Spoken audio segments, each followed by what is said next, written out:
আগস্টের আগে এই তাওহীদ জনতা মাঠে নেমেছে, হাজার হাজার মায়ের বুক খালি করেছে এই স্বৈরাচার শেখ হাসিনা। কথা বলেন ঠিক কিনা? বাংলাদেশ আওয়ামী লীগ চালালে কেমন লাগে আমরা দেখছি, বিএনপি চালালে কেমন লাগে আমরা দেখছি। আমরা একটা জিনিস দেখা বাকি, কোরআন দিয়ে এই দেশ চললে কেমন লাগে এটাই আমাদের দেখা বাকি। কথা বলেন ঠিক কিনা? কোরআন দিয়ে দেশ চালাবে তাদেরকেই আমরা চাই। কথা বলেন ঠিক কিনা? আজকে যদি এই কোরআন যদি পার্লামেন্টে নিতে পারি, এই কোরআন দিয়ে যদি আমরা সমাজ শাসন করতে পারি, বাংলার জমিনে কোনো টেন্ডারবাজ, কোনো দুর্নীতিবাজ, কোনো টেন্ডারবাজ নেতা থাকবে না। কথা বলেন ঠিক কিনা?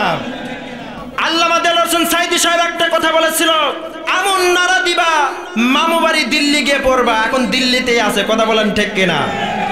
এই 5 আগস্টের আগে যারা ক্ষমতায় ছিল, মজিবুর রহমান নিজামীকে বিনা কারণে ফাঁসি দিয়েছে, মীর কাসেম আলী, কাদের মোল্লা এদেরকে বিনা কারণে ফাঁসি দিয়েছে। কথা বলেন ঠিক কিনা?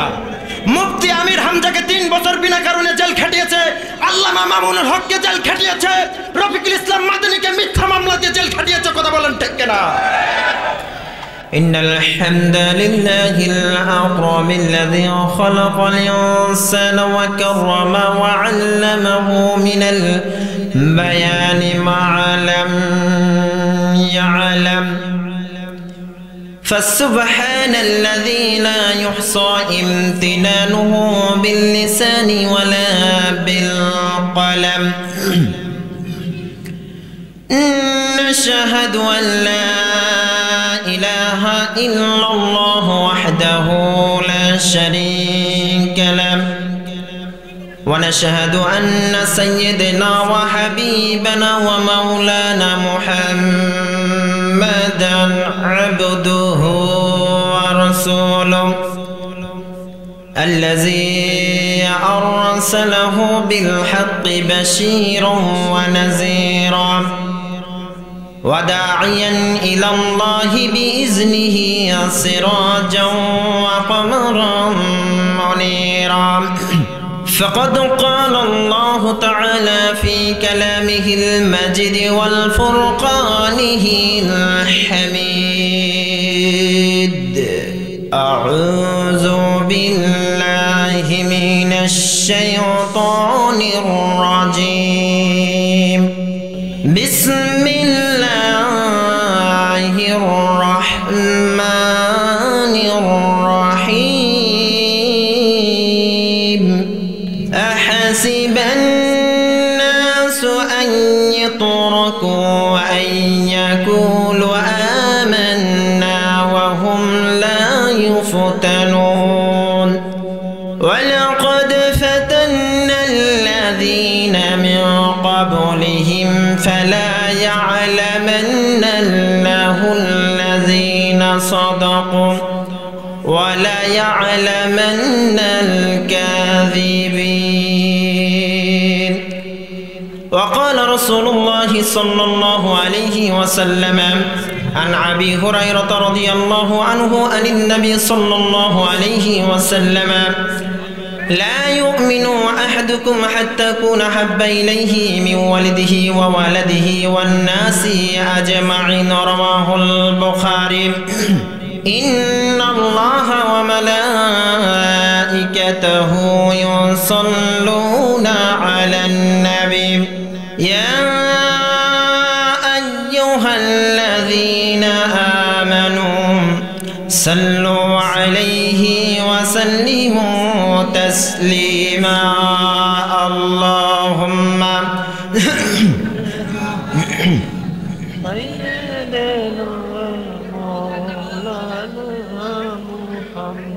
وعلى علي سيدنا مولانا محمد رسول مربحالو باشام رسول مرالو باشام رسول مربم براهر مل আলোচনা রসুল আমার কাজে কর্মে অনুপ্রেরণা আল্লাহুম্মা সাল্লি আলা সাইয়্যিদিনা মাওলানা মুহাম্মদ ওয়া আলা আলি সাইয়্যিদিনা শাফি'ানা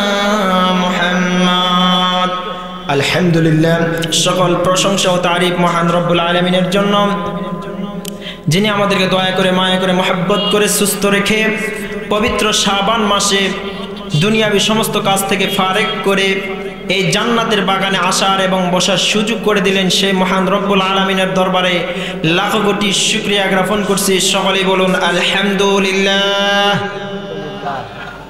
লাখো কোটি দরুদ পাঠ করছি সাইয়্যিদুল মুরসালিন খাতামুন নবিয়্যিন জনাবে বিশ্বনবী মুহাম্মদুর রাসূলুল্লাহ। সকলে বলুন সাল্লাল্লাহু আলাইহি ওয়াসাল্লাম। সম্মানিত হাজিরিন, আপনারা সকলেই কেমন আছেন? আলহামদুলিল্লাহ, আল্লাহ তাআলা আমাকে খুব ভালো রেখেছেন। আমি আমার খুতবার শুরুতে সূরাতুল আনকাবুতের 2 এবং 3 নম্বর আয়াত তেলাওয়াত করেছি এবং বিশ্বনবীর অসংখ্য হাদিস থেকে বুখারী শরীফের ছোট্ট একটি হাদিস পাঠ করেছি। এই আয়াত এবং এই হাদিসকে সামনে রেখে আল্লাহ তাআলা যেন আমাকে কিছু কথা বলার এবং আমাকে সহ সবাইকে আমল করার এবং বুঝার জন্য তৌফিক দান করেন। সকলে বলুন আমিন। সম্মানিত হাজিরিন, আলোচনার বিষয় হচ্ছে ঈমান ও ঈমানের পরীক্ষা। আলোচনার বিষয় কি বললাম? ঈমান ও ঈমানের পরীক্ষা। তো কোরআন থেকে কথা হবে, কোরআন ছাড়া কোনো কথা হবে না। আমি রেফারেন্স দিয়ে কথা বলি, সব আয়াত নাম্বার বলে দিব। থাকবেন তো ইনশাল্লাহ? না রাগ করবেন? হজম করতে পারবেন তো? দেখা যাক। সম্মানিত হাজিরিন, শুরুতে একটা হাদিস পাঠ করেছি। আন আবি হুরায়রা রাদিয়াল্লাহু আনহু আনিন নবী সাল্লাল্লাহু আলাইহি ওয়াসাল্লাম লা ইউমিনু আহাদুকুম হাত্তা ইয়াকুনা হাব্বা ইলাইহি মিন ওয়ালিদিহি ওয়া ওয়ালাদিহি ওয়ান নাসি আজমাইন। বুখারী শরীফ 1 নম্বর খণ্ড হাদিস নাম্বার 14।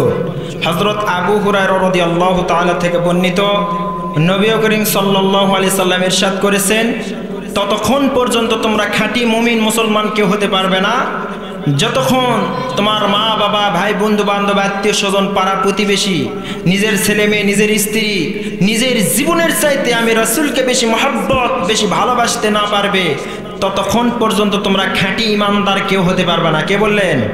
আল্লাহ রাসূল। তাহলে নিজের জীবনের চাইতে আল্লাহ রাসূলকে তার কাজ দিয়ে ভালোবাসতে হবে। কথা বলেন ঠিক কিনা? কথার মাধ্যমে নয়। আমাদের ভালোবাসা কেমন হয়ে গেছে এক্সাম্পল দিচ্ছে বোঝানোর জন্য। একটা রিক্সা চালক রিক্সা চালাতে গিয়ে অ্যাক্সিডেন্ট করেছে। অ্যাক্সিডেন্ট করার পরে বাড়িতে এসে তার স্ত্রীকে বলতেছে, ও স্ত্রী, আমার পায়ে মলম লাগিয়ে দাও, ব্যান্ডেজ করে দাও। স্ত্রী মলমও লাগে দেয় না, ব্যান্ডেজও করে দেয় না, বলতেছে আই লাভ ইউ, আমি তোমাকে ভালোবাসি। স্বামী বলতেছে, ও স্ত্রী, আমি তো জানি তুমি আমাকে ভালোবাসো। কয়েকবার স্বামী বলল, আমার পায়ে মলম লাগে দাও, ব্যান্ডেজ করে দাও, রক্ত খনন হচ্ছে, রক্ত পড়ে যাচ্ছে। স্ত্রী মলম লাগে দেয় না, ব্যান্ডেজও করে দেয় না, শুধু বলতেছে তোমাকে ভালোবাসি। কয়েকবার বলার পরে স্বামীর মন মেজাজ গরম হয়ে গেছে, স্ত্রীর গালে কষে একটা থাপ্পড় লাগিয়ে দিয়েছে। দেওয়ার পরে স্ত্রীকে বলতেছে, তুমি যদি আমাকে ভালোবাসতে তাহলে আমার পায়ে মলম লাগিয়ে দিতে, ব্যান্ডেজ করে দিতে, তাহলে বুঝতাম তুমি আমাকে ভালোবাসতে। কিন্তু তুমি আমাকে ভালোবাসো কথার মাধ্যমে, কিন্তু কাজের মাধ্যমে নয়। আমাদের ভালোবাসা এইরকম হয়ে গেছে রাসূলের প্রতি, কথার মাধ্যমে, কাজের মাধ্যমে নয়। কথা বলেন ঠিক কিনা? কথার মাধ্যমে আছে, হ্যাঁ রাসূল আছে বিশ্বাস করি, মিষ্টি খাওয়ার পরে সুন্নত, ওই সুন্নতটা পালন করি, কিন্তু যেগুলো সুন্নত কঠিন সেই সুন্নতগুলো আমরা পালন করতে চাই না। কথা বলেন ঠিক কিনা? তাহলে আল্লাহর রাসূল যত সুন্নতের কথা বলছেন সবগুলো সুন্নতগুলোকে আমাদেরকে মানতে হবে। কথা বলেন ঠিক কিনা? তাহলে আমরা খাবারের পরে মিষ্টি খাওয়া সুন্নত পালন করি, কিন্তু দাওয়াত দিতে গিয়ে মার খাতে কেউ চাই না। কথা বলেন ঠিক কিনা? আল্লাহর রাসূল তায়েফের ময়দানে ইসলাম প্রচার করার জন্য তায়েফবাসী পাথর নিক্ষেপ করে তাকে রক্তাক্ত করে দিয়েছেন। উহুদের ময়দানে দান দান মোবারক শহীদ হয়ে গেছে, মার খেয়েছেন ইসলামের দাওয়াতের জন্য। আজকে যদি কিছু লোককে বলা হয় আসো ইসলামের জন্য জিহাদ করতে হবে, মিছিল করতে হবে, আন্দোলন করতে হবে, মাঠে নামতে হবে, আসো, কিছু লোক বলে ওখানে যাওয়া যাবে না, ওখানে গেলে আমি শহীদ হয়ে যাব, অথবা আমাকে যদি ধরে নিয়ে জেলের মধ্যে বন্দি করে রাখে আমার ছেলে মেয়ে কি খাবে, তারা তো ইতিম হয়ে যাবে, এই ভয়ে অনেকে যায় না। কথা বলেন ঠিক না? আছে না নাই? অথচ মিষ্টি খাওয়ার সুন্নত পালন করে। মানে ডবল খাওয়া যায় কিভাবে, কথা বলেন ঠিক কিনা? এটা সহজ, মিষ্টি খাওয়ার সুন্নত এটা সহজ। মানে খাবারের পরে বলে ভাই মিষ্টি আছে, মানে আরো কিভাবে খাওয়া যায়, কথা বলেন ঠিক কিনা? কিন্তু ইসলামের জন্য আল্লাহ রাসূল মার খেয়েছেন, দাওয়াত দিতে হবে, সংগ্রাম করতে হবে, লড়াই করতে হবে কাফেরদের সাথে। এই দিক দিয়ে ডাকলে আর পাওয়া যায় না, তখন বলে না ওখানে যাওয়া যাবে না, মার খাওয়া লাগবে, কথা বলেন ঠিক কিনা? এরকম আছে না নাই? সম্মানিত ভাইরা আমার, আল্লাহ রাব্বুল আলামিন সুন্দর করে জানিয়ে দিয়েছেন, আহাসিবান নাসু আন ইয়াতরাকু আন ইয়াকুলু আমান্না ওয়া হুম লা ইউফতানুন ওয়ালাকাদ ফাতান্নাল্লাযীনা মিন ক্বাবলিহিম ফালায়া'লামান্নাল্লাহুল্লাযীনা সাদাকু ওয়ালা ইয়া'লামান্নাল কাযিবিন।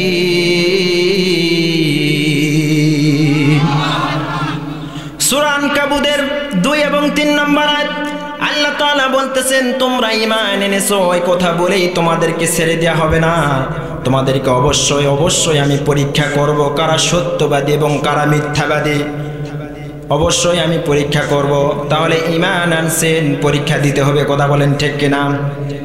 বিভিন্নভাবে আল্লাহ তাআলা পরীক্ষা করবেন, কখনো ক্ষুধা দিয়ে মন পরীক্ষা করবেন, যেমন খন্দকের যুদ্ধে ক্ষুধার যন্ত্রণায় সাহাবীরা পেটের মধ্যে একটা করে পাথর বেঁধেছিলেন, আর আপনার নবী, আমার নবী, বিশ্ব নবী মুহাম্মদুর রাসূলুল্লাহ সাল্লাল্লাহু আলাইহি সাল্লাম খন্দকের যুদ্ধে ক্ষুধার যন্ত্রণায় পেটের মধ্যে 2টা পাথর বেঁধেছিলেন। বর্তমান সমাজে আল্লাহ তাআলা আমাদেরকে ক্ষুধা দিয়ে মন পরীক্ষা করতে পারেন কি পারেন না? আবার কখন আল্লাহ তাআলা রোগ বালা মুসিবত দিয়ে মন পরীক্ষা করবেন, যেমন হযরত আইয়ুব আলাইহিস সালাতু ওয়াস সালাম একজন নবী। এই নবী দীর্ঘ 18 বছর ধরে অসুস্থ ছিল, তার শরীরের মধ্যে পোকা লেগে গিয়েছিল, তার শরীরের মাংসগুলো পচে গলে খসে পড়ে যাচ্ছে, পোকা লেগেছে, গন্ধ বের হচ্ছে। এলাকার লোকজন তাকে ঘৃণা করে গ্রাম থেকে বের করে জঙ্গলে থুয়ে আসছে। ওই আইয়ুব আলাইহিস সালাতু ওয়াস সালাম তখন আল্লাহকে বলল, আল্লাহ রাব্বুল আলামিন, আমার শরীরের মধ্যে পোকা লেগে গেছে, আমি এতদিন তোমার কাছে কোনো কৈফত করি নাই, তোমার কাছে কোনো দোয়া করি নাই, আমার জিহ্বার মধ্যে তুমি পোকা দিও না, এই জিহ্বাটা যদি নষ্ট হয়ে যায় তোমার আল্লাহ নামের জিকির আমি আর করতে পারবো না। এই কথা বলার সঙ্গে সঙ্গে আল্লাহ তাআলা আইয়ুব আলাইহিস সালাতু ওয়াস সালামের দোয়া মঞ্জুর করে নিলেন। আইয়ুব আলাইহিস সালাতু ওয়াস সালামকে পরিপূর্ণ সুস্থতা দান করলেন, তার জায়গা জমি বাড়িঘর সম্মান তাকে আবার ফিরিয়ে দিয়েছেন। সুবহানাল্লাহ পড়েন। বর্তমান সমাজে আল্লাহ তাআলা আমাদেরকে এরকম বড় বড় রোগ বালা মুসিবত দিয়ে মন পরীক্ষা করতে পারেন কি পারেন না? পরীক্ষা করবেন। অনেক লোক আছে বলে, হুজুর আমি নামাজ পড়ি কিন্তু আমার পরিবারের এত অসুখ হয় কেন? এরকম আছে না নাই? জ্বর হয়, সর্দি হয়, কাশ হয়, ক্যান্সার, ডায়াবেটিস, বিভিন্ন অসুখ। আবার বলে যে নামাজ পড়ি আল্লাহ তাআলা এত অসুখ দেয় কেন? তো আল্লাহ তাআলা দিচ্ছে, এটা হলো পরীক্ষা করার জন্য, কথা বলেন ঠিক কিনা? আবার কখন আল্লাহ তাআলা জেলখানায় পাঠায় এমন পরীক্ষা করবেন, যেমন হযরতে ইউসুফ, একজন নবী ইউসুফ আলাইহিস সালাতু ওয়াস সালাম ইসলামের দাওয়াত দেওয়ার জন্য কাফেররা তাকে 12 বছর জেলের মধ্যে বন্দী করে রেখেছিল। বর্তমান সমাজেও যারা কোরআনের হক কথাগুলো বলবে এদেরকেও জেলের মধ্যে যাওয়া লাগবে। তার বাস্তব প্রমাণ হচ্ছে আল্লামা দেলওয়ার হোসেন সাইদি রহমতুল্লাহি আলাইহি, কথা বলেন ঠিক কিনা? হক কথা বলার কারণে 13 বছর জেল খাটলেন। বর্তমান সমাজেও যারা কোরআনের হক কথা বলবে এই সাইদির মতন জেল খাটতে হবে, কথা বলেন ঠিক কিনা? অনেক লোক আছে বলে জি হুজুরেরা রাজনীতি করে, রাজনীতির কি বোঝেন? কোরআন ছাড়া যেই কথা বলে হবে ওটাই হচ্ছে দুর্নীতি, কথা বলেন ঠিক কিনা? এই কোরআনের রাজনীতির আয়াত আছে 500 কত? সবাই কথা বললেন না, কত আয়াত আছে? এই কোরআনে রাজনীতি সম্পর্কে 500 আয়াত আছে। একটি আয়াত যদি কেউ অস্বীকার করে সে কাফের হয়ে যাবে, কথা বলেন ঠিক কিনা? কাদিয়ানীরা কোরআনের একটা আয়াত মানে না, আলা খতামান নাবিয়িন, সূরা আহজাবের 40 নম্বর আয়াত তারা মানে না, যে আমাদের নবী শেষ নবী, এটা তারা মানে না। তারা বলে আলী শেষ নবী, নাউজুবিল্লাহ করেন। তাহলে এই কোরআনের আহজাবের 40 নম্বর আয়াতকে অস্বীকার করার কারণে কাদিয়ানীরা কাফের না মুসলমান? কথা বলেন, কাফের। তাহলে এই কোরআনের একটা আয়াত যদি আমরাও অস্বীকার করি, আমরাও কিন্তু কাদিয়ানীর মতন কাফের হয়ে যাব। কথা বলেন ঠিক কিনা? তাহলে কোরআনে যা কিছু আছে মেনে নিতে হবে। কথা বলেন ঠিক কিনা?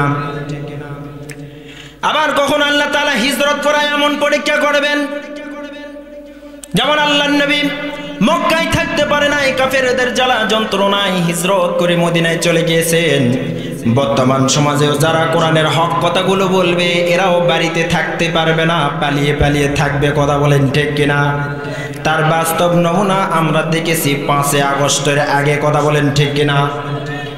5 আগস্টের আগে যারা ইসলামী আন্দোলন করেন, যারা কোরআনের হক কথাগুলো বলে, এরাও বাড়িতে ঘুমাতে পারে নাই। এদের বিরুদ্ধে মামলা হামলা জরিমানা আছে না নাই? আল্লাহর রাসূল 3 বছর জেল খেটেছেন। শিহাবে আবু তালিব কয় বছর? শিহাবে আবু তালিব আল্লাহর রাসূল 3 বছর জেল খেটেছেন কোরআনের হক কথাগুলো বলার কারণে। 3 বছর। আল্লাহর রাসূলের চাইতে পৃথিবীতে সুন্দর মানুষ, সত্যবাদী মানুষ আর কোনোদিন আসবে? তাহলে আল্লাহর রাসূল সত্যবাদী সুন্দর মানুষ, তার চাইতে পৃথিবীতে সুন্দর মানুষ আর কোনোদিন আসবে না। এই নবী যদি কোরআনের হক কথা বলার কারণে যদি 3 বছর জেল খাটে, তাহলে এই নবীওয়ালা কাজ যারা করবে তাদেরকেও জেলে যাওয়া লাগবে। কথা বলেন ঠিক কিনা? আর যারা তেলতেলা ওয়াজ দিবে, এরা বড় বড় মুরগির রান খাবে, কিন্তু জেলে যাওয়া লাগবে না। কথা বলেন ঠিক কিনা? আল্লাহ রাব্বুল আলামিন আরো বলেন, وَلَنَبْلُوَنَّكُمْ بِشَيْءٍ مِّنَ الْخَوْفِ وَالْجُوعِ وَنَقْصٍ مِّنَ الْأَمْوَالِ وَالْأَنفُسِ وَالثَّمَرَاتِ وَبَشِّرِ الصَّابِرِينَ।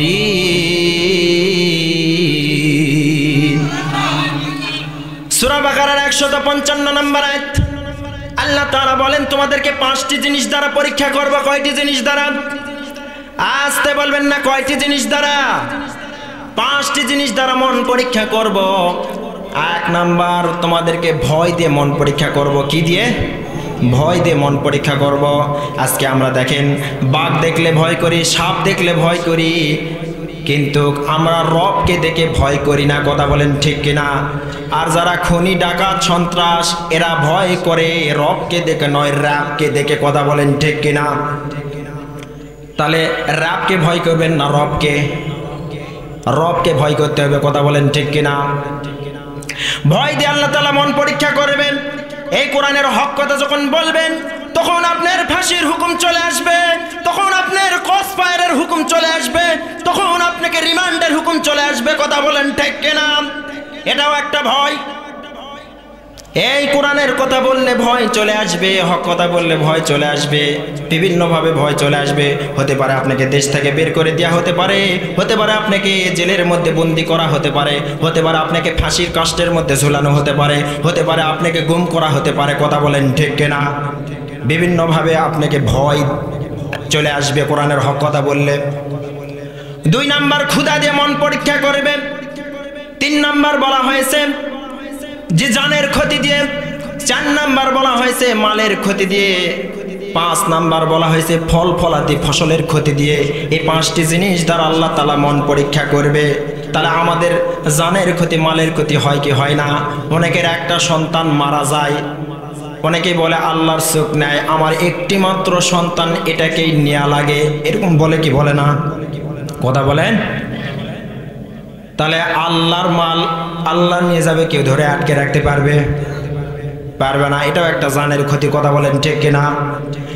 ফসলের ক্ষতি হতে পারে, আপনি ধান লাগাইছেন, ভূমিকম্প এসে আকাশ থেকে আপনার শিলাবৃষ্টি হয়ে ভূমিকম্প এসে আপনার ফসলগুলো নষ্ট হয়ে যেতে পারে। কথা বলেন ঠিক কিনা?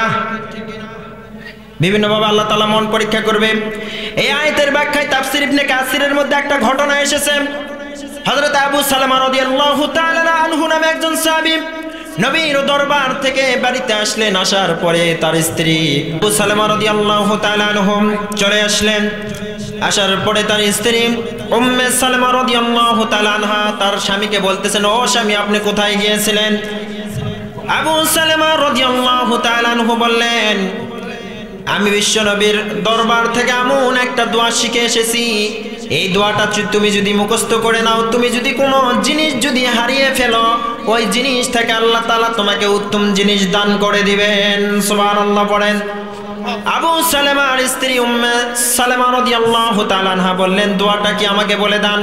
তার স্বামী তাকে বলল, আল্লাহুম্মা আজিরনি ফি মুসিবাতি ওয়া আখলিফ লি খায়রাম মিনহা। এই দোয়াটা বলার পরে আবু সালেমার স্ত্রী উম্মে সালেমা রাদিয়াল্লাহু তাআলা আনহা এই দোয়াটা মুখস্থ করে নিলেন। মুখস্থ করার পরে কয়েকদিন পরে তার স্বামী দুনিয়া থেকে বিদায় হয়ে চলে গেল, ইন্তেকাল করলো। তিনি বললেন, ইন্না লিল্লাহি ওয়া ইন্না ইলাইহি রাজিউন। আমরা মানুষ মারা গেলে দোয়া পড়ি কি পড়ি না? পড়ার পরে তার স্বামীর ওই শিখানো দোয়াটা বললেন, আল্লাহুম্মা আজিরনি ফি মুসিবাতি ওয়া আখলিফ লি খায়রাম মিনহা।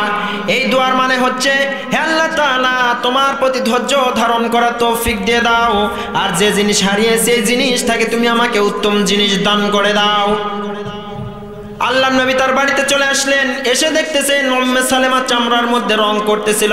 আল্লাহ রাসূলকে দেখে সালাম দিয়ে বসার ব্যবস্থা করে দিলেন। পর্দার আড়াল থেকে উম্মে সালেমা রাদিয়াল্লাহু তাআলা আনহা বলতেছে, ইয়া রাসূলুল্লাহ, ইয়া হাবিবাল্লাহ, আপনার কি খেদমত করতে পারি বলেন। আল্লাহর রাসূল বলতেছে, ও উম্মে সালেমা, তোমাকে আমি বিবাহ করতে চাই, তোমার মতামত কি? উম্মে সালেমা রাদিয়াল্লাহু তাআলা আনহা বলতেছে, ইয়া রাসূলুল্লাহ, ইয়া হাবিবাল্লাহ, আমার বয়স হয়ে গেছে, আমার ছেলে মেয়ে আছে, আপনার স্ত্রী হওয়ার যোগ্যতা তো আমার নেই।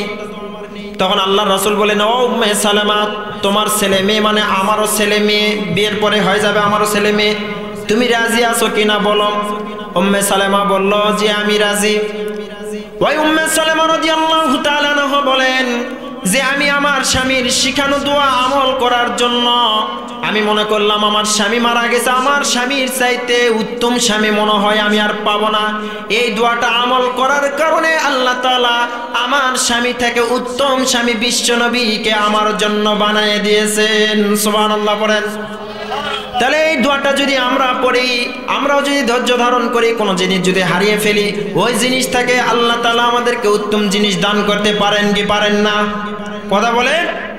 তাহলে দোয়াটা আমরা একটু সবাই একবার পড়ি, বলেন, আল্লাহুম্মা আজিরনি ফি মুসিবাতি ওয়া আখলিফ লি খায়রাম মিনহা। এই দোয়ার মানে হচ্ছে, আল্লাহ তোমার প্রতি ধৈর্য ধারণ করার তৌফিক দিয়ে দাও, আর যে জিনিস আমি হারিয়ে ফেলেছি এই জিনিস থেকে তুমি আমাকে উত্তম জিনিস দান করে দাও। সুবহানাল্লাহ পড়েন।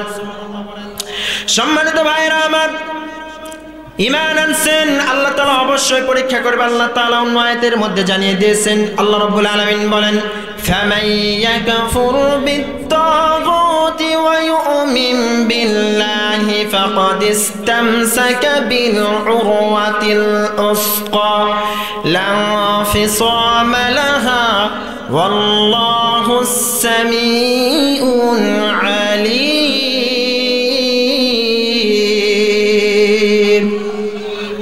সূরা বাকারার 256 নম্বর আয়াতে আল্লাহ তাআলা বলেন যে তোমরা যারা তাগুতকে বর্জন করে ঈমান এনেছো, তোমরা এমন শক্ত মজবুত রশি ধরেছো, ওই রশি কোনোদিন ছিন্ন হবে না।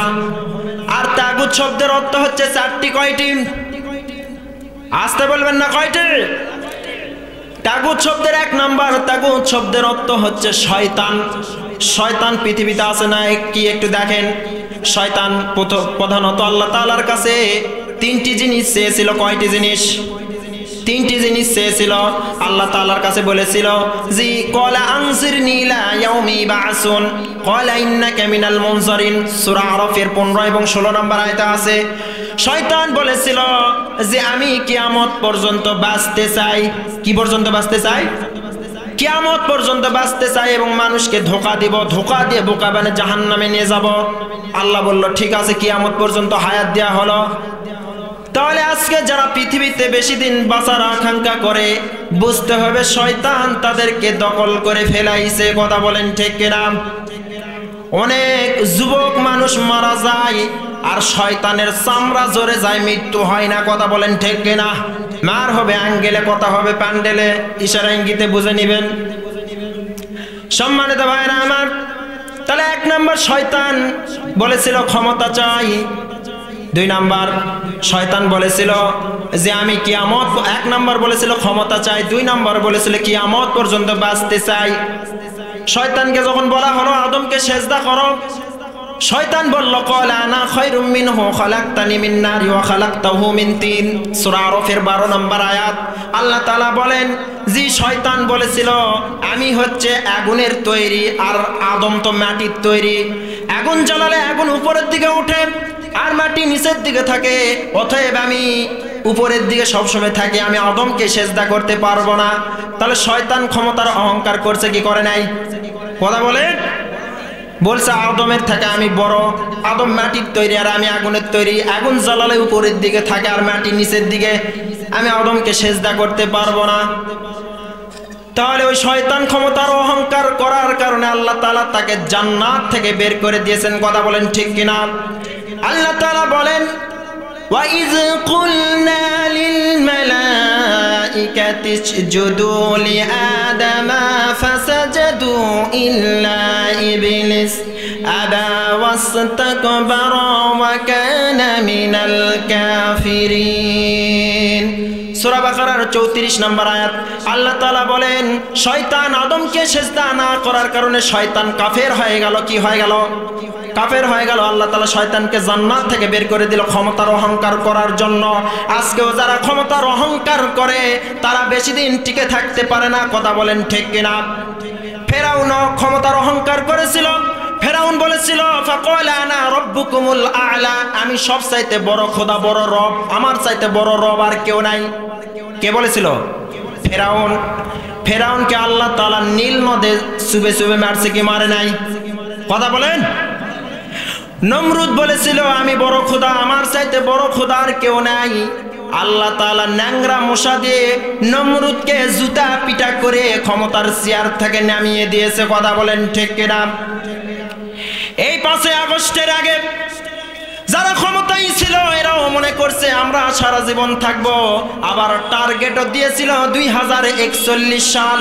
আল্লাহ তাআলা এদেরকেও ফেরাউনের মতন নমরুদের মতন অপমান করে 5 আগস্টের মধ্যে নামিয়ে দিয়েছে। কথা বলেন ঠিক কিনা? আল্লাহ রাব্বুল আলামিন বলেন কুলিল্লাহুম্মা মালিকাল মুলকি তু'তিল মুলকা মা তাশাউ ওয়া তানজি'ুল মুলকা মিম্মা তাশাউ ওয়া তু'ইজ্জু মা তাশাউ ওয়া তুজিল্লু মা তাশাউ বিয়াদিকাল খায়র ইন্নাকা আলা কুল্লি শাইইন কাদির।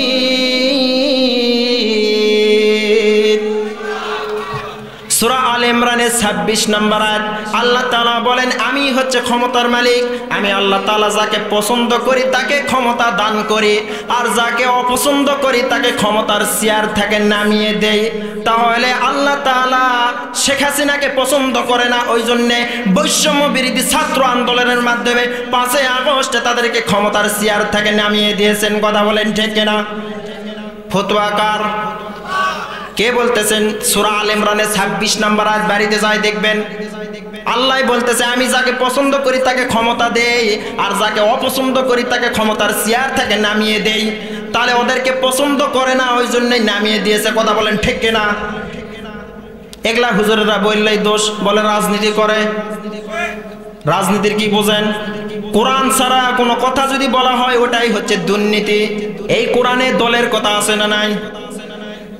যারা বললেন না তারা আবু জাহেলের মনে হয় খালাতো ভাই নাকি? এই কোরআনে দলের কথা আছে না নাই?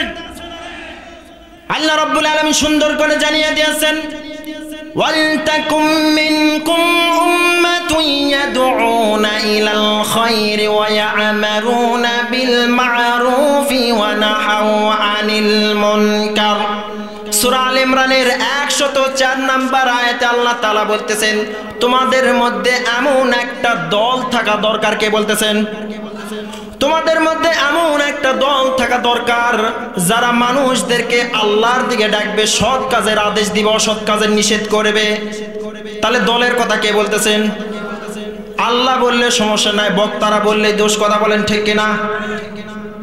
আল্লাহ বলতেছেন সূরা আল ইমরানের 104 নম্বর আয়াত যে তোমাদের মধ্যে এমন একটা দল থাকা দরকার যারা মানুষদেরকে সৎ কাজের আদেশ দিবে এবং অসৎ কাজের নিষেধ করবে। কে বলতেছেন? এইরকম দল থাকার দরকার আছে না নাই? আজকে তো আমরা যাই যেই দিকে ডাকে সেই দিকেই দৌড় মারি। সৎ কাজের আদেশ দেখ আর না দেখ, অসৎ কাজের বাধা প্রদান করুক আর না করুক, যাই যেই দিকে ডাকে সেই দিকে আমরা দৌড় মারি। কথা বলেন ঠিক কিনা? আল্লাহ রাব্বুল আলামিন আরো বলেন ইয়াউমা নাদু কুল্লু উনাসিম বিইমামিহিম, সূরা বনী ইসরাঈলের 71 নম্বর আয়াত আল্লাহ তাআলা বলেন কিয়ামতের দিন নেতা এবং কর্মীদেরকে ডাকা হবে। নেতা এবং কর্মীদেরকে ডাকা হবে, ডেকে বলা হবে, কর্মীদেরকে বলা হবে কোন নেতার স্লোগান দিয়েছিলে, কোন নেতাকে ভোট দিয়েছো, কোন নেতার পিছনে চলছো। ওই নেতা যদি 2 নাম্বার হয়, টেন্ডারবাজ হয়, ওই নেতা যদি জাহান্নামে যায়, ওই কর্মীদেরকে আল্লাহ তাআলা জাহান্নামে দিবে। কথা বলেন ঠিক কিনা? সূরা বনী ইসরাঈলের 71 নম্বর আয়াত। আর নেতা যদি ভালো হয় তাহলে কর্মীরাও নেতার সাথে জান্নাতে যাবে। কথা বলেন ঠিক কিনা?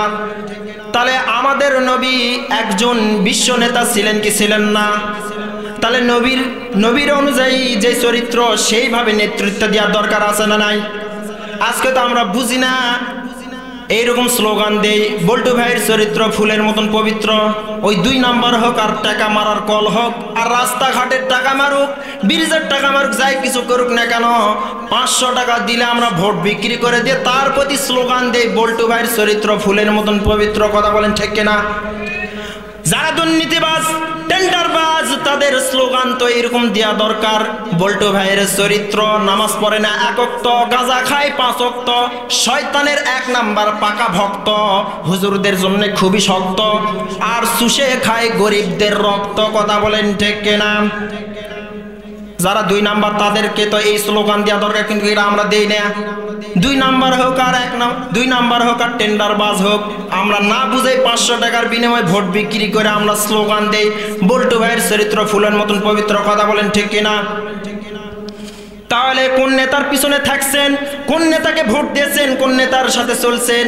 ওই নেতা যদি 2 নাম্বার হয়, নেতা যদি টেন্ডারবাজ হয়, নেতা যদি দুর্নীতি করে মানুষের রাস্তার টাকা, ব্রিজের টাকা, কালভার্টের টাকা, গমের চাল, ইলিপের চাল, বয়স্ক ভাতার টাকা এগুলো যদি মেরে খায়, ওই নেতার সাথে আপনাকেও জাহান্নামে যাওয়া লাগবে। কথা বলেন ঠিক কিনা? তাহলে নেতা নির্বাচন করাও ফরজ ইসলামের মধ্যে। কথা বলেন ঠিক কিনা? আল্লাহ রাব্বুল আলামিন বলেন আল-ইয়াওমা নাখতিমু আলা আফওয়াহিহিম ওয়া তুকাল্লিমুনা আইদিহিম ওয়া তাশহাদু আরজুলুহুম বিমা কানু ইয়াকসিবুন।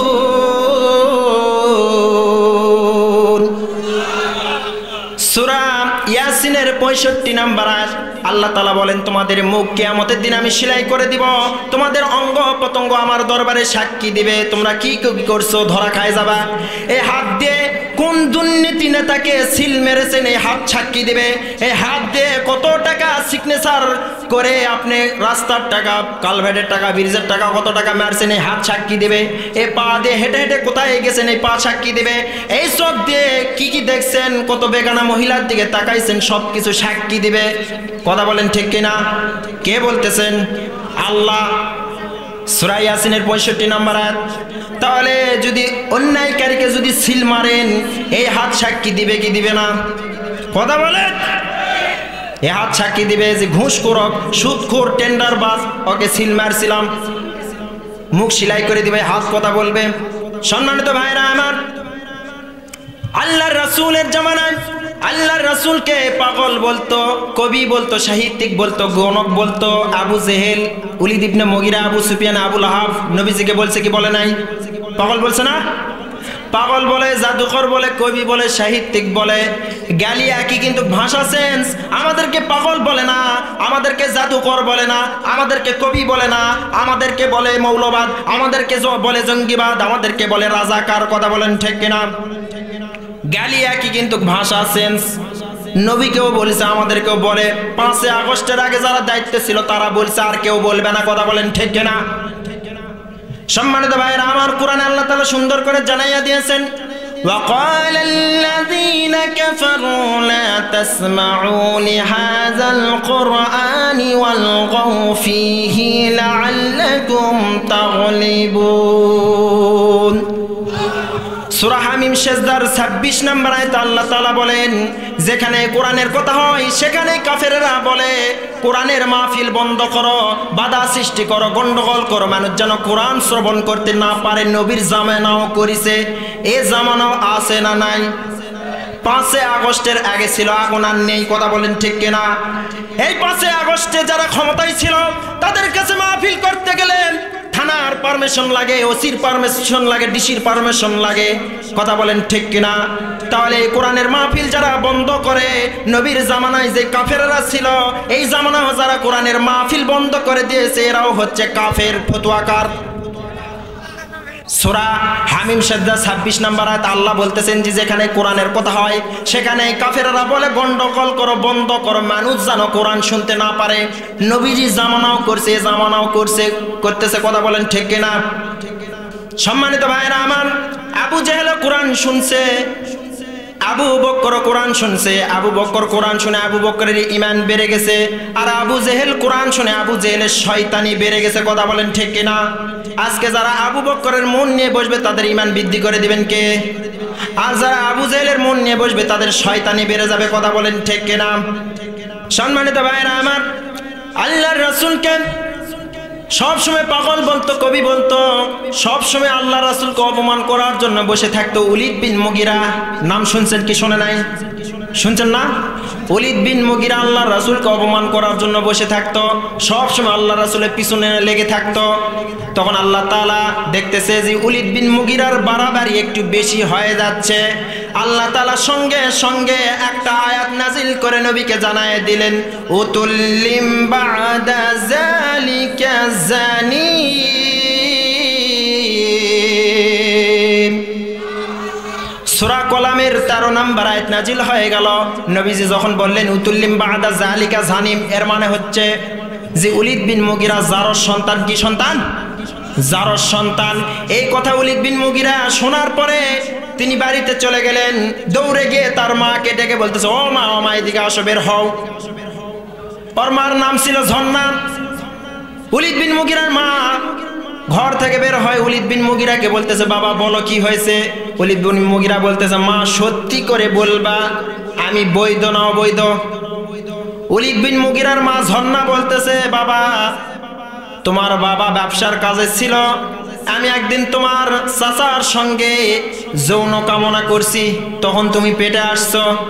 তাহলে তার মাই বলে দিল তার চাচার সঙ্গে মিলিত হয়েছে। তাহলে ওলীদ বিন মুগীরা বৈধ না অবৈধ?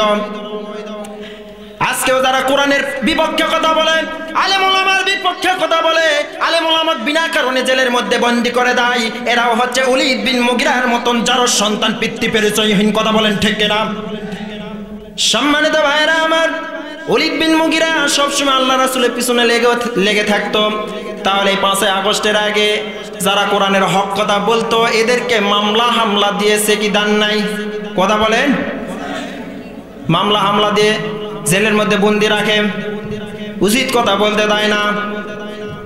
সম্মানিত ভাইরা আমার, তাহলে আল্লাহ তাআলা আরো বলেন, ওয়ালাউ আন্না আহলাল কুরা আমানু ওয়াত্তাকাউ লাফাতাহনা আলাইহিম বারাকাতিম মিনাস সামাওয়াতি ওয়াল আরদ।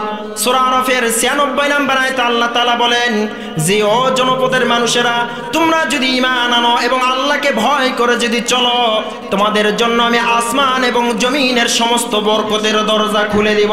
সুবহানাল্লাহ বলেন। তাহলে আল্লাহকে ভয় করে চলার দরকার আছে না নাই? আমরা কিন্তু সঠিকভাবে ভয় করি না। কথা বলেন ঠিক কিনা? সম্মানিত ভাইরা আমার, আল্লাহ রাব্বুল আলামিন সুন্দর করে বলেছেন, ওয়া মিনান নাসি মান ইয়াকুলু আমান্না বিল্লাহি ওয়া বিল ইয়াউমিল আখির ওয়া মা হুম বিমুমিনিন।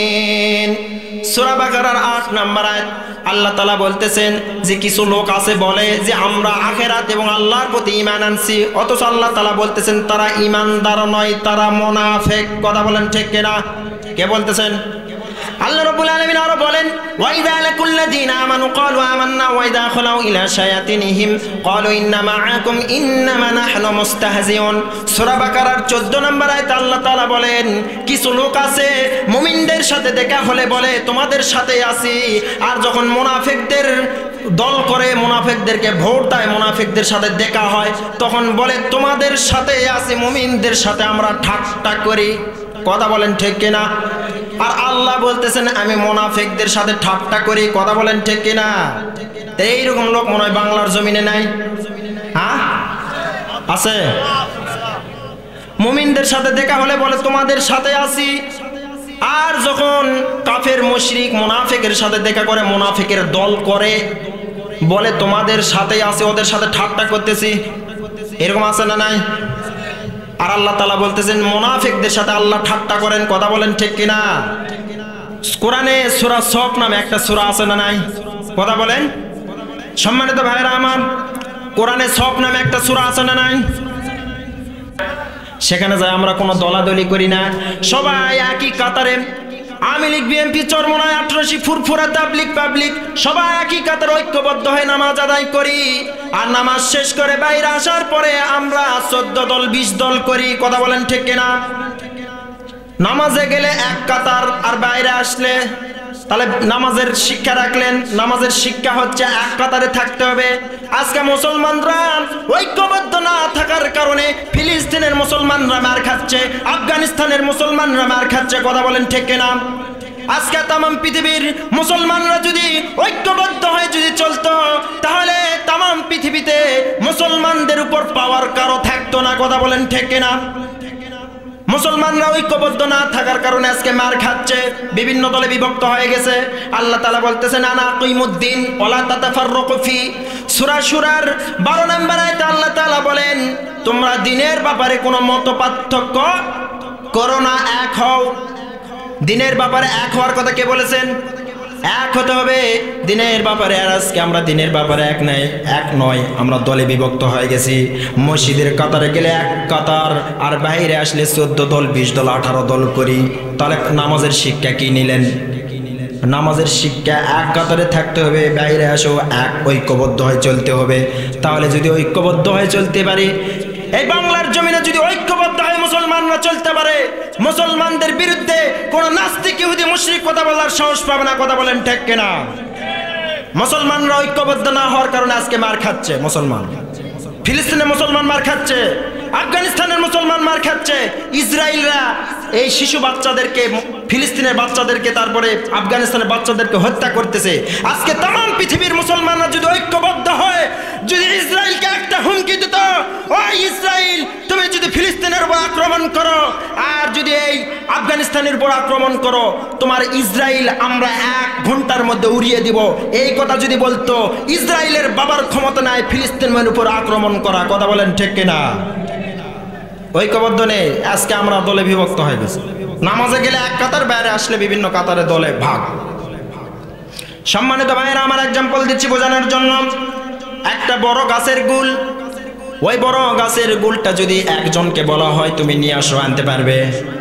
আর ওই গাছের গুলটা যদি বলা হয় 50 জন 100 জন ধরে নিয়ে আসো, আনা যাবে কি যাবে না? তাহলে ইসলামটা হলো এইরকম। ইসলাম দিন যদি কায়েম করতে হয় সবাই মিলে কায়েম করতে হবে, একা সম্ভব নয়। কথা বলেন ঠিক কিনা?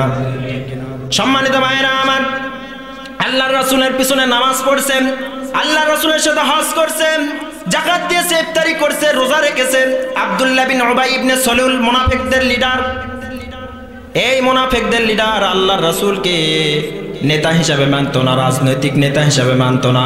তিনি গোপনে গোপনে আবু জেহেলকে রাজনৈতিক নেতা হিসাবে মানত, আর আল্লাহর রাসূলের গোপন সংবাদগুলো আবু জেহেলের কাছে প্রচার করত। এই আব্দুল্লাহ ইবনে উবাই মুনাফিকদের লিডার যখন মারা গেল, মারা যাওয়ার আগে তার ছেলে আব্দুল্লাহকে 3টা ওসিয়ত করেছিল। ও আমার ছেলে, আমার 3টা ওসিয়ত তুমি নবীজির কাছে গিয়ে বলবা। তখন ওই তার ছেলে আব্দুল্লাহ বিন উবাই ইবনে সলুল মুনাফিকের ছেলে আব্দুল্লাহ সে নবীজিকে বলতেছে, ইয়া রাসূলুল্লাহ, ইয়া হাবিবাল্লাহ, আমার বাবা মারা যাওয়ার আগে 3টা ওসিয়ত করে গেছে। তার মধ্যে 1 নাম্বার ওসিয়ত হচ্ছে আপনার জুব্বা দিয়ে আমার বাবার দাফনের কাপড় পরে দিবেন। 2 নাম্বার আপনি নবীজি স্বয়ং আমার বাবার জানাজার নামাজটা আদায় করবেন। 3 নাম্বার, আপনি আমার বাবার জন্য হাত তুলে আল্লাহর কাছে ক্ষমা প্রার্থনা করবেন। আল্লাহর রাসূল তখন জুব্বা খোলা শুরু করে দিলেন। পিছন থেকে হযরত ওমর জুব্বা টেনে ধরলেন, আর বললেন, ইয়া রাসূলুল্লাহ, ইয়া হাবিবাল্লাহ, আপনি কাকে জুব্বা দিচ্ছেন? এই তো মুনাফিক। আপনার কি মনে নাই উহুদ যুদ্ধে যখন 1000 সৈন্য নিয়ে ইসলামের জন্য যুদ্ধ করতে গিয়েছিলেন, এই আব্দুল্লাহ ইবনে উবাই ইবনে সালুল মুনাফিক 300 জন সাহাবীদেরকে কুপরামর্শ দিয়ে ভাগিয়ে নিয়ে চলে গিয়েছে। তাহলে 1000 এর মধ্যে 300 জন গেলে আর কতজন থাকে? 700। কথা বলেন, 700। তখন ওমর বলতেছে, ইয়া রাসূলুল্লাহ, 1000 এর মধ্যে 300 চলে গেছে, আর মাত্র থাকে 700। সেদিন আপনি ছোট্ট বাচ্চার মতন হাউমাউ করে কেঁদেছিলেন যে আমাদের দলের শক্তি কমে গেল, লোকজন কমে গেল, মনে হয় আমরা কাফেরদের সাথে মনে হয় পরাজয় হব। আপনার কি মনে নাই? এই মুনাফিককে জুব্বা দিচ্ছেন। আল্লাহ রাসূলের তো একটু দয়া মায়া মহব্বত বেশি। আল্লাহ রাসূল বলতেছে, ও ওমর, তুমি আমাকে মানা করতেছো, কিন্তু আল্লাহ তাআলা তো আমাকে মানা করে নাই। আল্লাহ রাসূল জুব্বা দিয়ে দিলেন। আল্লাহ রাসূল 22 জন সাহাবী নিয়ে জানাজার নামাজে দাঁড়িয়ে গেলেন। হযরত ওমর জানাজার নামাজে দাঁড়ায় না, বসে আছে, বলতেছে, আমি মুনাফিকের জানাজার নামাজ পড়ব না। আল্লাহর রাসূল মুনাফিকের জানাজা আদায় করার পরে হাত তুলে আল্লাহর কাছে মুনাজাত করে বলতেছে, ও আল্লাহ রাব্বুল আলামিন, তুমি আব্দুল্লাহ ইবনে উবাইকে তুমি মাফ করে দিয়ে তুমি জান্নাত দিয়ে দাও। সঙ্গে সঙ্গে আল্লাহ তাআলা কোরআনের আয়াত জিবরাইলের মাধ্যমে নাজিল করে নবীকে জানায় দিলেন। জিবরাইল এসে আল্লাহ রাসূলকে বললেন, ইস্তাগফির লাহুম আও লা তাস্তাগফির লাহুম ইন তাস্তাগফির লাহুম 70 মাররাতান। সূরা তাওবার 80 নম্বর আয়াত নাযিল হয়ে গেল। জিবরাইল এসে বললেন, ইয়া রাসূলুল্লাহ, ইয়া হাবিবাল্লাহ, কার জন্য হাত তুলছেন? হাত নামান। এই তো মুনাফিক। এই মুনাফিকের জন্য যদি আপনি 70 বার দোয়া করেন, দোয়া কবুল করা হবে না। আল্লাহ রাসূলের তো দয়া মায়া বেশি। আল্লাহ রাসূল তখন বললেন, 70 বার দোয়া করে যদি কবুল না হয়, তাহলে আমি 71 বার দোয়া করব। তখন পরের অংশটা নাজিল হয়ে গেল। সূরা তাওবার 80 নম্বর আয়াতের শেষের অংশ নাজিল হয়ে গেল, ফালা ইয়াগফিরুল্লাহু লাহুম। ইয়াগফির এটা মুজারির সিগা, বর্তমান, ভবিষ্যৎ, প্রেজেন্ট, ফিউচার। জিবরাইল বললেন, ইয়া রাসূলুল্লাহ, ইয়া হাবিবাল্লাহ, কিয়ামত পর্যন্ত যদি এই মুনাফিকের জন্য দোয়া করেন, দোয়া কবুল করা হবে না। আল্লাহ রাসূল হাত নামে চলে আসলো যে কিয়ামত পর্যন্ত দোয়া করে যদি কবুল না হয়, তাহলে দোয়া করে লাভ কি? হাত নামে চলে আসলো। আর বাংলাদেশে অনেক টাটকা মুনাফিক মারা যায়, আমরা বড় হুজুর আনে গরু খাসি জবাই করে এমন দোয়া করে দেয় মনে হয় জান্নাতের মধ্যে ধোয়া আসে। জান্নাত কি হুজুরদের বাবার? যদি মুনাফিক হয় মারা যায়, আমির হামজা এসে দোয়া করলে মনে হয় জান্নাত পাবে।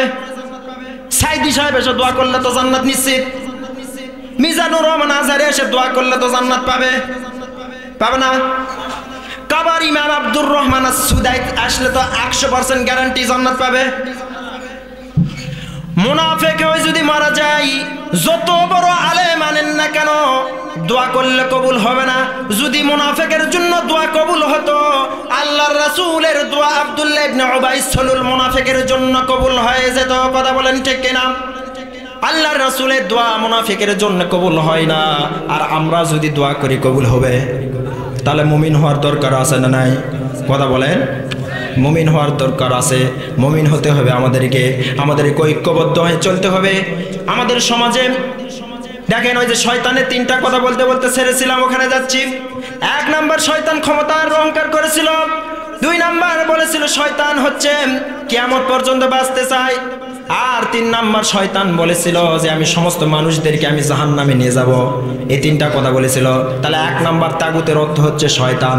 2 নাম্বার তাগুতের অর্থ হচ্ছে নফস, মন যা চাই তাই করে, আসা না নাই। মন চাচ্ছে বিড়ি খাতে বিড়ি খাচ্ছে, মন চাচ্ছে নামাজ না পড়তে পড়তেছে না, মন চাচ্ছে গাঁজা খেতে গাঁজা খাচ্ছে, মন চাচ্ছে যাত্রার প্যান্ডেলে যাতে যাত্রা দেখতেছে, মন যা চাই তাই করে, এরকম আছে না নাই? তাহলে 2 নাম্বার তাগুত মানে হচ্ছে নফস, মন যা চাই তাই করে। 3 নাম্বার তাগুতের অর্থ হচ্ছে যে আল্লাহর আইন চাই না। 4 নাম্বার, আল্লাহর আইন বাস্তবায়ন হোক এটা চাই না এবং মানেও না, মানুষকেও মানতে বাধা দেয়। এই 4টি কাজের সাথে যাদের মিল থাকবে, তাদের নামাজ, রোজা, হজ, যাকাত কিয়ামত পর্যন্ত কবুল হবে না। কথা বলেন ঠিক কিনা? সম্মানিত ভাইরা আমার, শয়তান একটা সেজদা না দেওয়ার কারণে কাফের হয়ে গেছে। তাহলে 5 ওয়াক্ত নামাজে 17 রাকাত ফরজ নামাজ আছে। ফজরের ফরজ নামাজ কয় রাকাত? কথা বলেন। 2 রাকাত। যোহরের ফরজ নামাজ কয় রাকাত? 2 আর 4 কত হয়? 6। আসরের ফরজ নামাজ কয় রাকাত? 4 রাকাত। 6 আর 4 কত হয়? 10। মাগরিবের ফরজ নামাজ কয় রাকাত? 10 আর 3 কত হয়? 13। এশার ফরজ নামাজ কয় রাকাত? 13 আর 4 কত হয়? 17। এই 17 রাকাত ফরজ নামাজ যারা প্রতিদিন মিস করতেছে, শয়তান তাদেরকে দেখে আর হাসে আর বলে যে আল্লাহ তুমি আমাকে শয়তান বানিয়েছো কেন? আমার চাইতে তুমি বড় শয়তান। কথা বলেন ঠিক কিনা? কারণ আমি একটা সেজদা না দিয়ে আমি কাফের হয়ে গেছি, আর ওই প্রতিদিন তো 17 রাকাত নামাজ ফরজ নামাজ মিস করে। কথা বলেন ঠিক কিনা?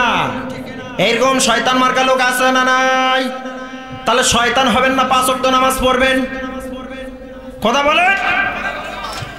সম্মানিত ভাইরা আমার, আল্লাহ রাব্বুল আলামিন সুন্দর করে জানাইয়া দিয়েছেন, ইয়া আইয়ুহাল্লাযীনা আমানু ইন্নামাল খামরু ওয়াল মাইসিরু ওয়াল আনসাবু ওয়াল আজলামু রিজসুম মিন আমালিশ শাইতানি ফাজতানিবুহু লাআল্লাকুম তুফলিহুন। সূরা আল মাইদার 90 নম্বর আয়াত। আল্লাহ তাআলা বলতেছেন, তোমরা প্রতিমা দেবী মূর্তি এগুলো বানাবে না। মদ জুয়া লটারি সমস্ত কিছু তোমাদের জন্য হারাম করে দিলাম। কে বললেন? ঘোষণাকার। সূরা আল মাইদার 90 নম্বর আয়াত। তাহলে আমাদের দেশে মূর্তি বানায় এরকম আছে না নাই? 5 আগস্টের আগে যারা দায়িত্ব ছিল তারা তার বাবার মূর্তি তৈরি করেছে মুক্তিযোদ্ধার অফিসের সামনে সামনে, আবার টাকার মধ্যে আপনার ছবি দিয়ে দিছে। আবার মুক্তিযোদ্ধা অফিসের সামনে বড় বড় মূর্তি তৈরি করে রাখছে, বিশ্ববিদ্যালয়ের সামনে বড় বড় মূর্তি তৈরি করে রাখছে। এই 5 আগস্টে বৈষম্য বিরোধী ছাত্র আন্দোলনের মাধ্যমে এই দেশকে আবার স্বাধীন করার পরে এই ছাত্ররা ওই মূর্তিগুলো ভেঙে উড়িয়ে দিয়েছে। কথা বলেন ঠিক কিনা? তাহলে আল্লাহ বললেন মূর্তি বানানা হারাম। কে বললেন? তাহলে মূর্তি যারা বানায় তারা মুমিন না মুনাফিক?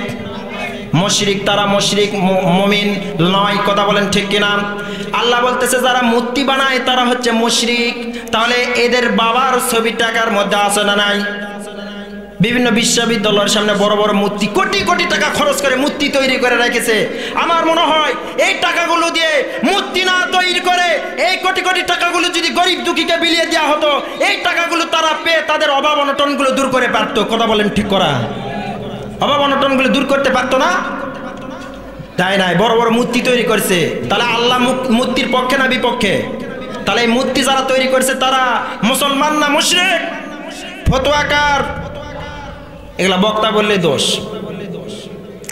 আল্লাহ রাব্বুল আলামিন আরো বলেন, ইয়া আইয়ুহাল্লাযীনা আমানু লা তাত্তাখিযুল ইয়াহুদা ওয়ান নাসারা আউলিয়া বা'দুহুম বা'দ ওয়া মান ইয়াতাওয়াল্লাহুম মিনকুম ফাইন্নাহু মিনহুম।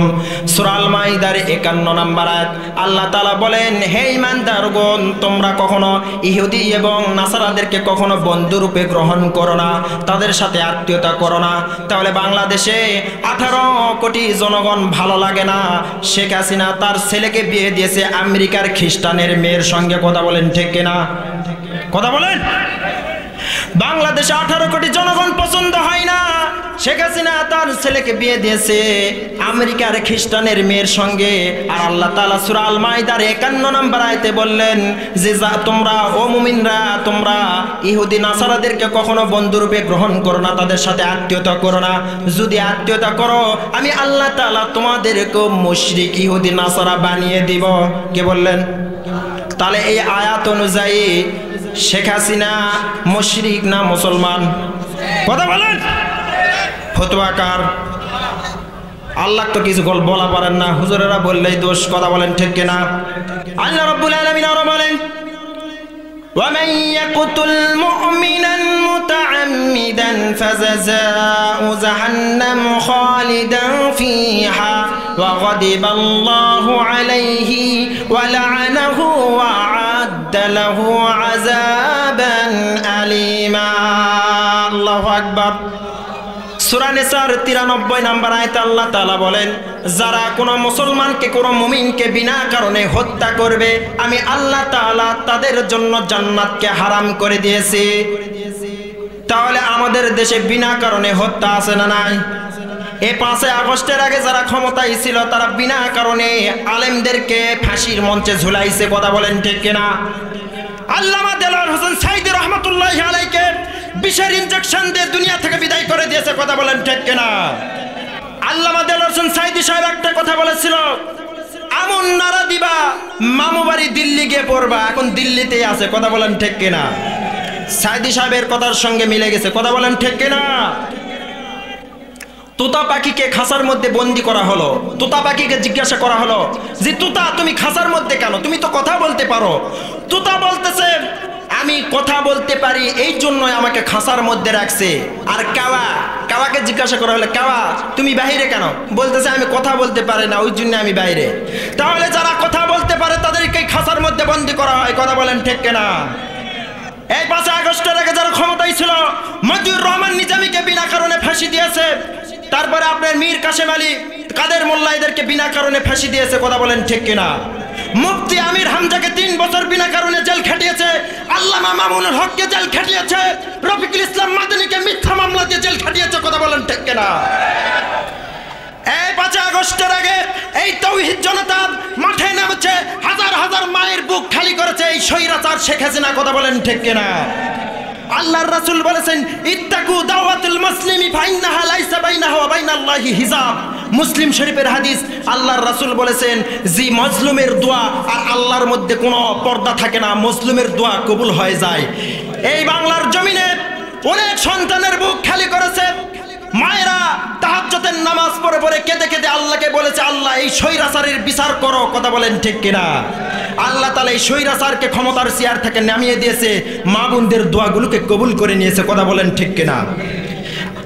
আজকে আমরা সম্মানিত ভাইরা আমরা বাংলাদেশ দেখছি যে আওয়ামী লীগ চালালে কেমন লাগে আমরা দেখছি, বিএনপি চালালে কেমন লাগে আমরা দেখছি।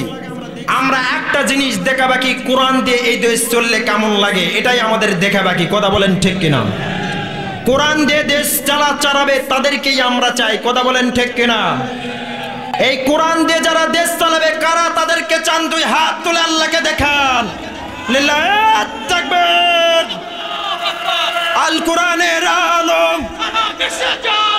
আল কোরআনের আলো, দুনিয়ার মুসলিম লিল্লাহি তাকবীর। আল্লাহর রাসূল মক্কা থেকে মদিনায় হিজরত করার পরে এই কোরআন দিয়ে 10 বছর সংসদ চালিয়েছেন। কত বছর? 10 বছর সংসদ চালিয়েছেন। তখন সুদ বন্ধ হয়ে গেছে, জিনা বন্ধ হয়ে গেছে, ধর্ষণ বন্ধ হয়ে গেছে, ইফটিজিং বন্ধ হয়ে গেছে, দুর্নীতি বন্ধ হয়ে গেছে, কথা বলেন ঠিক কিনা? আজকে যদি এই কোরআন যদি পার্লামেন্টে নিতে পারি, এই কোরআন দিয়ে যদি আমরা সমাজ শাসন করতে পারি, বাংলার জমিনে কোনো টেন্ডারবাজ, কোনো দুর্নীতিবাজ, কোনো টেন্ডারবাজ নেতা থাকবে না, কথা বলেন ঠিক কিনা? বাংলার জমিনে ইলিপের টাকার চাল চুরি হবে না, গমের টাকা চুরি হবে না, রাস্তার টাকা চুরি হবে না, কথা বলেন ঠিক কিনা? আল্লাহর আইন আমরা চাই কি চাই না, কথা বলেন? এটাই আমাদের দেখা বাকি। কোরআন দিয়ে দেশ চাললে কেমন লাগে এটাই আমাদের দেখা বাকি, আমরা দেখবো তো ইনশাল্লাহ। সম্মানিত ভাইরা আমার, এই কোরআন দিয়ে আল্লাহর রাসূল 10 বছর সংসদ চালিয়েছেন, 10 বছর সংসদ চালিয়েছেন। তাহলে আল্লাহ তাআলা এই কোরআনটা আমাদের জন্য দিয়েছেন সংবিধান কিতাব হিসাবে। আমরা এখন অনেকেই মনে করি এই কোরআনটা মানুষ মরে গেলে মনে হয় পড়া লাগবে, এই কোরআন শুধু আলেমদের জন্য না, এই কোরআন সবার জন্য। আল্লাহ তাআলা বলতেছেন হুদাল লিন্নাস, সমস্ত মানুষদের জন্য হেদায়েত, কথা বলেন ঠিক কিনা? মানুষ বলে যারা বিবেচিত তাদের জন্য এই কিতাব, কথা বলেন ঠিক কিনা? সবাইকে এই কিতাব হেদায়েত দিবে, যারা এই কোরআনকে আঁকড়ে ধরবে তাদেরকে কোরআন হেদায়েত দিয়ে জান্নাতের পথে নিয়ে যাবে, কথা বলেন ঠিক কিনা? সম্মানিত ভাইরা আমার, নবীজির চাচা আবু তালিব যখন মারা যাবেন, আল্লাহর রাসূল আবু তালিবকে বললেন, ও আমার চাচা, আপনি শুধু উপরে লা ইলাহা ইল্লাল্লাহ মুহাম্মাদুর রাসূলুল্লাহ বলার দরকার নাই, তখন ওলীদ ইবনে মুগিরা, আবু জেহেল, আবু লাহাব, আবু সুফিয়ান আবু তালিবকে বলল, আবু তালিব তোমার ভাতিদার ধর্ম তুমি কবুল করে তোমার বাপ দাদার ধর্মকে তুমি কলঙ্ক করো না। তখন কিন্তু কার আবু তালিব পরে নাই, কথা বলেন ঠিক কিনা? আবু তালিব যখন মারা গেল, আবু তালিব মারা যাওয়ার পরে আল্লাহর রাসূল মন খারাপ করলেন।